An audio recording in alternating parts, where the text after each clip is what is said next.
आज की चर्चा में आप सबका स्वागत है। हमारे पास बैंगलोर की एक सच्ची घटना पर आधारित एक कहानी है जो ब्लडी सत्या नाम के एक यूट्यूब चैनल से ली गई है। नमस्कार। ये कहानी वेंकटेश नाम के एक ऑटो ड्राइवर की है जिसका जीवन एक अप्रत्याशित और कह सकते हैं एक भयावह मोड़ ले लेता है। और मुझे लगता है कि इसमें सबसे दिलचस्प बात यह है कि ये सिर्फ एक डरावनी कहानी नहीं है। हाँ, ये परिवार, जिम्मेदारी और एक अनजाने में किए गए नेक काम के भयानक परिणामों के बारे में है। बिल्कुल। तो आज हम इसी कहानी की परतों को खोलेंगे और समझने की कोशिश करेंगे कि सामान्य दिखने वाले जीवन में कैसे अलौकिक घटनाएं घट सकती हैं। बिल्कुल। तो चलिए शुरू करते। कहानी है बैंगलोर के जेपी नगर में रहने वाले एक छोटे से परिवार की। एक माँ है, उनका बेटा वेंकटेश और बेटी गौरम्मा। और स्रोत के अनुसार ये एक ऐसा परिवार था जिसने काफी संघर्ष देखा था। मतलब पिता की मृत्यु जल्दी हो गई थी और माँ ने अकेले ही, आप सोचिए, अकेले ही दोनों बच्चों को बड़ा किया। तो ये परिवार मुश्किलों से लड़ना जानता था, ये बात साफ है। सही बात है। और फिर जब बच्चे बड़े हुए तो उन्होंने भी अपनी जिम्मेदारियां उठाई। वेंकटेश ऑटो चलाने लगे और गौरम्मा एक दुकान में काम करने लगी। तो एक तरह से परिवार की गाड़ी वापस पटरी पर लौट आई थी। सब कुछ सामान्य। हाँ, सब कुछ एकदम सामान्य। और कहानी में मोड़ भी यहीं से आता है, जब परिवार वेंकटेश की शादी तय कर देता है। अच्छा। घर में खुशी का माहौल है, तैयारियां चल रही हैं, लेकिन शादी से ठीक 3 रात पहले कुछ बहुत ही अजीब होता है। यहीं से चीजें बदलती हैं। हाँ, रात के करीब 1:30 बजे होंगे, गौरम्मा की नींद खुलती है। उसे अपने भाई के कमरे से किसी लड़की के हंसने और पायल की आवाजें सुनाई देती हैं। ये तो किसी के लिए भी चौंकाने वाला होगा। शादी से ठीक पहले भाई के कमरे में एक लड़की थी है, दरवाजा थोड़ा सा खुला था और जो वो अंदर देखती है उससे उसके होश उड़ जाते हैं। क्या देखती है वो? वेंकटेश, उसका भाई, औरतों के कपड़े पहने हुए है और बहुत अजीब तरीके से नाचने की कोशिश कर रहा है। 1 मिनट यहाँ रुकते हैं। देखिए, ये सिर्फ एक अजीब हरकत नहीं है। कई आध्यात्मिक मान्यताओं में इसे कब्जे या पोजेशन का पहला चरण माना जाता है।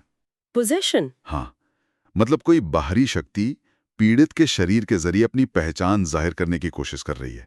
यहाँ लड़की के कपड़े पहनकर नाचना शायद उस आत्मा की अपनी पहचान को जाहिर करने की पहली कोशिश थी। ये तो बहुत गहरा नजरिया है। गौरम्मा को तो उस वक्त ये सब कुछ समझ नहीं आया होगा। बिल्कुल नहीं। वो हिम्मत करके अंदर जाती है और पूछती है, भैया ये क्या कर रहे हो? और जैसे ही वो ये पूछती है, वेंकटेश एक भयानक चीख मारता है और घर से बाहर अंधेरे में भाग जाता है। और बस यहीं से उस परिवार की असली परीक्षा शुरू होती है। एक ऐसी समस्या जिसका कोई तार्किक हल नहीं है। अगली सुबह वेंकटेश घर लौटता है, लेकिन वो ऐसा बर्ताव करता है जैसे कुछ हुआ ही ना हो। उसे कुछ याद नहीं? कुछ भी नहीं। जब माँ और बहन उससे पूछते हैं तो वो साफ इनकार कर देता है। कहता है, मैं तो कहीं नहीं गया था, मैं तो हॉल में ही सो रहा था। और ये जो याददाश्त का जाना है, ये जो एमनीजिया है, ये इस तरह के मामलों का एक क्लासिक पैटर्न है। अच्छा। और दिलचस्प बात यह है कि ये पैटर्न सिर्फ अलौकिक मामलों में नहीं, बल्कि कुछ मनोवैज्ञानिक स्थितियों में भी देखा जाता है। जैसे डिसोसिएटिव फ्यूग होता है, जहां इंसान अपनी पहचान भूलकर कुछ ऐसा करता है जो उसे बाद में याद ही नहीं रहता। तो क्या आप ये कह रहे हैं कि ये मनोवैज्ञानिक भी हो सकता था? मैं ये नहीं कह रहा कि ये मनोवैज्ञानिक ही था, लेकिन ये समझना जरूरी है कि इंसानी दिमाग जब किसी बहुत ज्यादा तनाव से गुजरता है तो वो अजीब तरह से प्रतिक्रिया कर सकता है। पर आगे जो होता है वो इसे अलौकिक दायरे में ले जाता है। बिल्कुल, क्योंकि अगली रात ये घटना फिर से होती है। दोबारा? हाँ, और इस बार और भी भयानक तरीके से। गौरम्मा देखती है कि उसका भाई आईने में देख रहा है और एक लड़की की आवाज में खुद से ही बातें कर रहा है। लड़की की आवाज में? हाँ, वो पूछ रहा है, तू कौन है, तेरा नाम क्या है, तू इतनी सुंदर क्यों है? अब देखिए, ये मामला सिर्फ अजीब हरकतों से आगे बढ़ गया है। अब एक दूसरी पहचान, एक दूसरी आवाज सामने आ रही है। वो आत्मा अब सिर्फ शरीर का इस्तेमाल नहीं कर रही, वो बात कर रही है। वो संवाद करने की कोशिश कर रही है, अपनी मौजूदगी का एहसास करा रही है। और इस बार भी जैसे ही गौरम्मा उसे टोकती है, वो चिल्लाकर भाग जाता है। उस रात वो सुबह 4:30 बजे लौटता है और इस बार उसने गौरम्मा का सलवार सूट पहना होता है। अपनी बहन के कपड़े? हाँ, वो नींद में चलने वाले की तरह घर में आता है और सुबह जब वेंकटेश अपने कमरे में बहन के कपड़े टंगे देखता है तो वो खुद बुरी तरह डर जाता है। तो अब डर सिर्फ माँ और बहन तक नहीं रहा, अब वेंकटेश को भी एहसास हो गया कि उसके साथ कुछ ऐसा हो रहा है जो उसके कंट्रोल से बाहर है। बिल्कुल। और फिर आती है तीसरी, सबसे निर्णायक रात।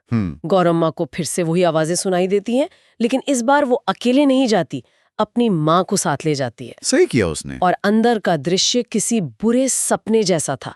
वेंकटेश का मेकअप चेहरे पर फैला हुआ है, टूटी हुई चूड़ियों से उसके हाथ पे खरोचे हैं और खून बह रहा है। एक माँ के लिए अपने बेटे को इस हाल में देखना मैं कल्पना भी नहीं कर सकता। पर यहाँ माँ का जो किरदार है वो कहानी को एक नया मोड़ देता है।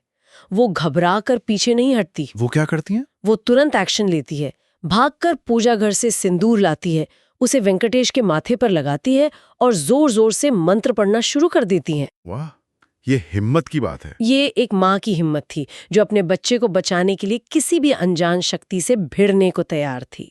उनका ये कदम देखिए, सिर्फ एक धार्मिक क्रिया नहीं है, ये विश्वास की शक्ति का प्रतीक है। उस वक्त वो सिर्फ एक डरी हुई माँ नहीं बल्कि एक रक्षक हैं। हाँ, वो सिंदूर और मंत्र से उस अनजानी शक्ति को चुनौती दे रही हैं, उसे बता रही हैं कि इस शरीर पर उसका हक नहीं है। और इसका असर होता है। वेंकटेश का नाचना बंद हो जाता है, वो शांत होकर बैठ जाता है। अब माँ उससे सवाल करना शुरू करती हैं, कौन हो तुम? मेरे बेटे को क्यों परेशान कर रही हो? और यहीं से कहानी का सबसे बड़ा रहस्य खुलना शुरू होता है। बिल्कुल।